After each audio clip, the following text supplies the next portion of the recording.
Mesdames, Messieurs, bonjour et bienvenue dans ce journal, le sommaire. Aujourd'hui, 3 mai, une date pour rendre hommage aux professionnels des médias. C'est la journée mondiale de la liberté de presse. Quelle est la situation au Bénin? On en parle. On parle également dans cette édition de ces nombreux jeunes qui passent des heures avec des écouteurs vissés sur les oreilles. Selon les spécialistes, l'utilisation prolongée de ces accessoires peut créer une surdité prématurée. Et puis on en prend souvent pour se désaltérer ou à la fin du repas les jus de fruits. Mais attention, ils sont parfois de mauvaise qualité et peuvent avoir des conséquences sur la santé.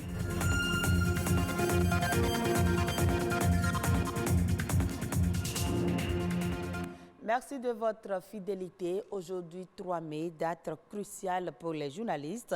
C'est la journée mondiale de la liberté de presse. Une journée pour rappeler au gouvernement la nécessité de respecter les engagements en faveur de la liberté de presse. Elle constitue également une journée de réflexion pour les professionnels des médias sur les questions relatives à la liberté de la presse et à l'équité professionnelle.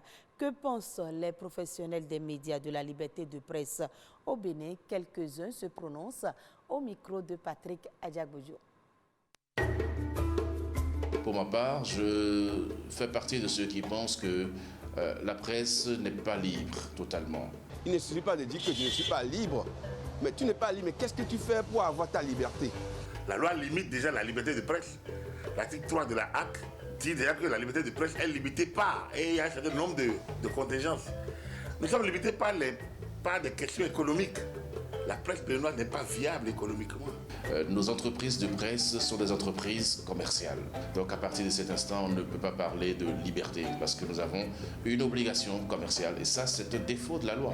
Mais il y a des fois que parfois le journaliste a envie de faire plaisir aux politiques. Et à partir de ce moment, il confisque, il vend sa propre liberté.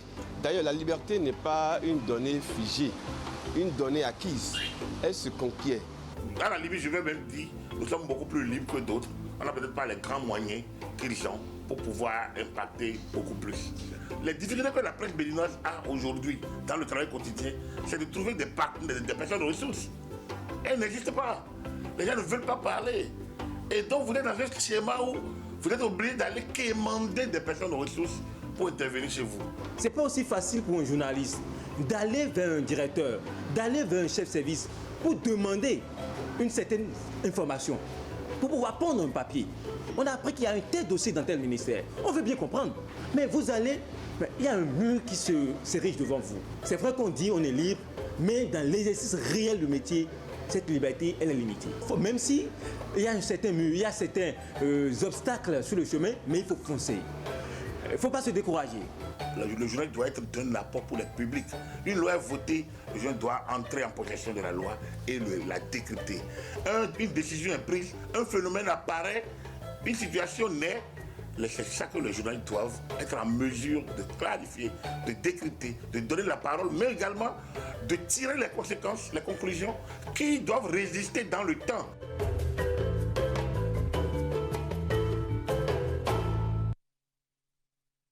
Adoucit les mœurs, mais beaucoup moins les tympans. Selon certains scientifiques, l'utilisation des écouteurs ou casques pendant environ 20 heures d'écoute par semaine et à hauteur de 85 décibels provoquerait une surdité prématurée. Mais alors, comment préserver la santé de nos oreilles et mieux utiliser les écouteurs ou les casques? La réponse dans ce reportage de Deogracia Soumakpo présenté par Ulvaeus Balogun.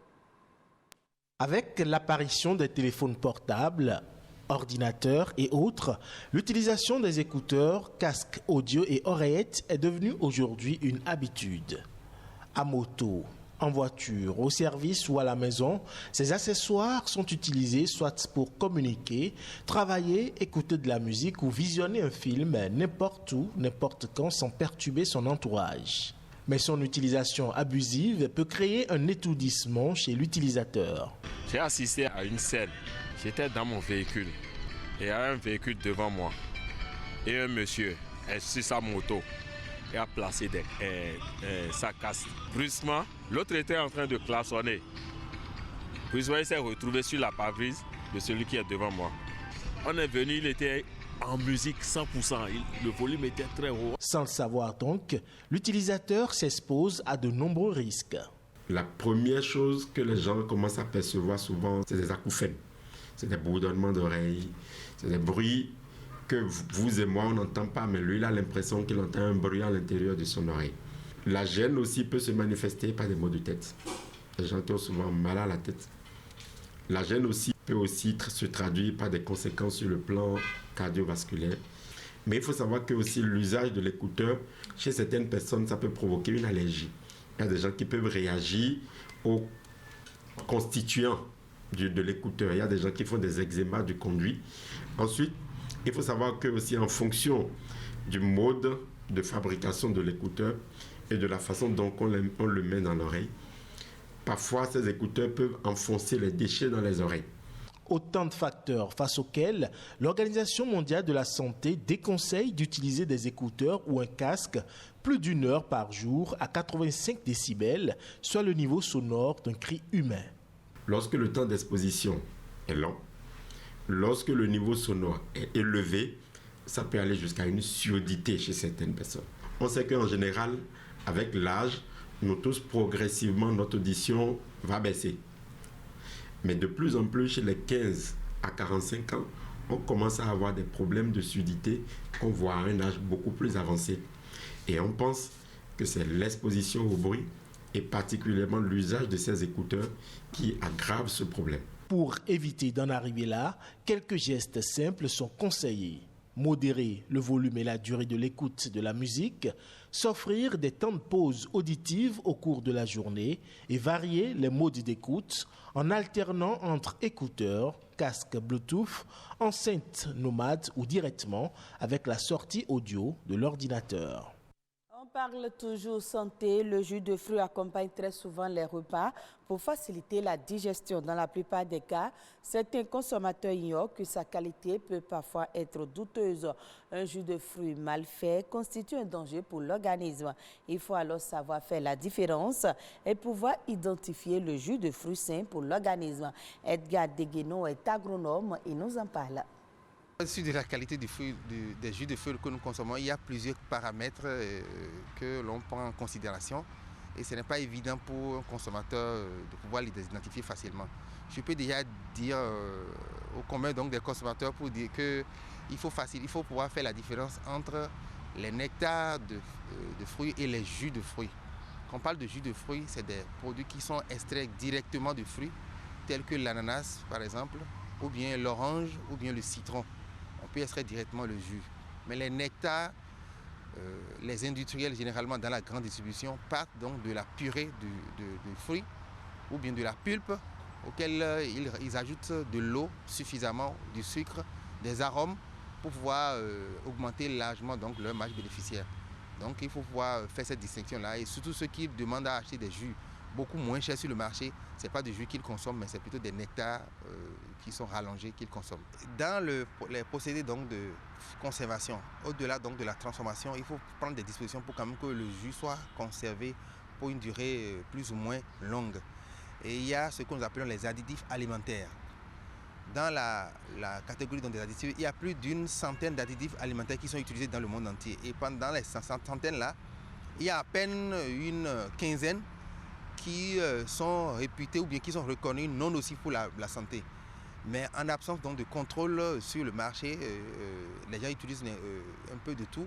Il y a même des additifs qui sont cancérogènes pour l'organisme que les gens utilisent quand même. Et il faut faire attention à tout cela pour que dans ce que nous consommons, on n'introduit pas certaines qui sont très nocives pour notre santé. Mais entre autres choses, il faut faire analyser donc ces produits au laboratoire central, passer également par l'ABSSA au niveau du Bénin, qui est l'agence donc, qui est accréditée en la matière. Et c'est au vu des analyses que vous faites sur vos produits et qu'on peut vous délivrer un certificat pour dire que vos produits sont conformes pour pouvoir être introduits dans la consommation. Ça veut dire que ces produits-là, on vérifie donc l'innocuité pour dire que ces produits ne peuvent pas nuire à la santé. Suivons à présent la nation en bref avec Arnaud Adadia.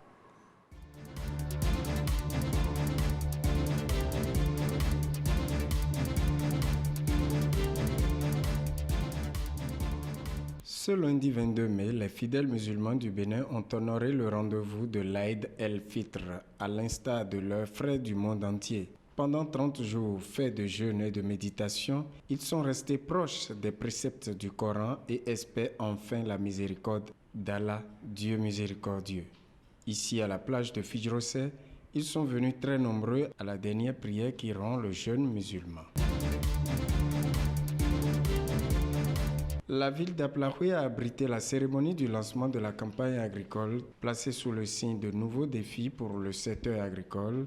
Autorités et acteurs du secteur ont remercié le gouvernement pour les facilités accordées. 750 millions de francs CFA, c'est l'appui du gouvernement en matériel aux producteurs agricoles du pôle 7. Ils sont pour la plupart des producteurs d'ananas, d'aquaculture, de manioc, de riz, des départements de l'Atlantique, du littoral, de l'Ouémé et du plateau. 700 millions, une ressource importante convertie en matériaux de production nécessaires à la réduction de la pénibilité de leurs tâches quotidiennes.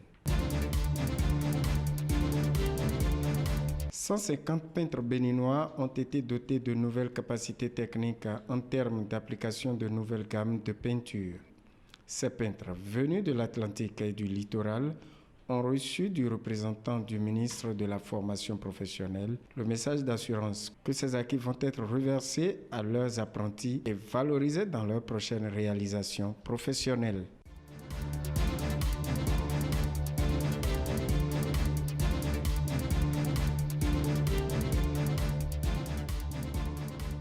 Information hors du Bénin, selon l'UNESCO, une langue africaine sur 10 risque de disparaître au cours de la prochaine décennie. Au pied du mont Kenya, les Yakou figurent parmi ces peuples de chasseurs-cueilleurs qui ont vécu quasi reclus dans leur forêt jusqu'à ce que les brassages de population du siècle écoulé bouleversent leur mode de vie.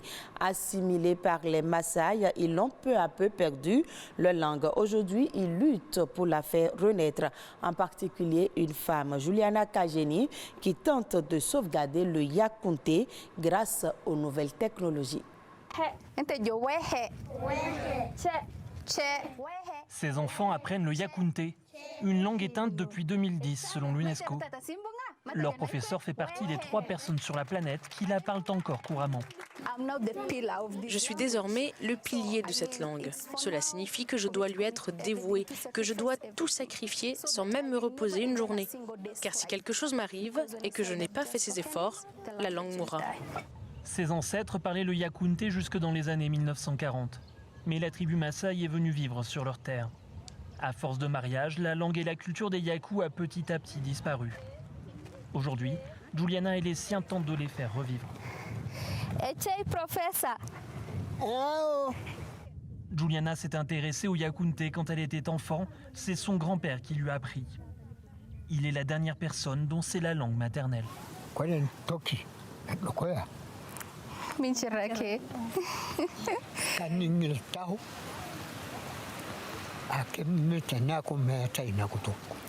Juliana multiplie les initiatives pour la sauvegarder.